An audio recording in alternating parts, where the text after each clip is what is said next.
whether we like it or not, the power of networking is becoming bigger with social media and other form of digital interactions. And as such, I may not be able to really accept that idea of, oh, nobody wants what I do, nobody likes what I do.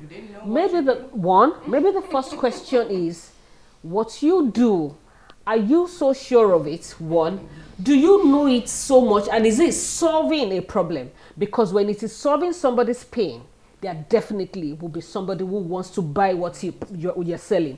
So I think that what networking then pushes to us, whether, physically or virtually now, is the ability to look inwards and develop a value system within us in such a way that whatever it is that you're selling, and I'm bringing it back to Islam.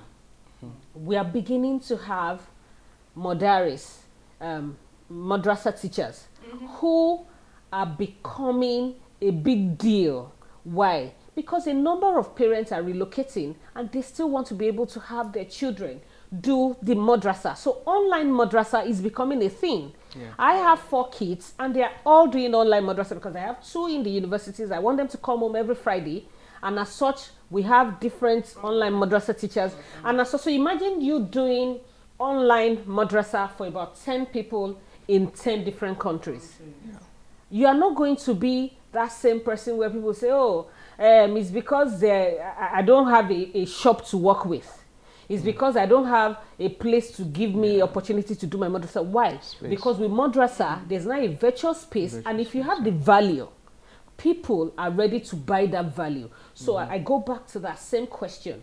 Like I said first, there's no self-made. So now that you've equipped yourself and you have the value, are you building a value that can solve people's problem? Are you solving people's pain?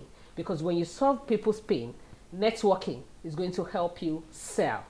Dum dum dum dum dum dum.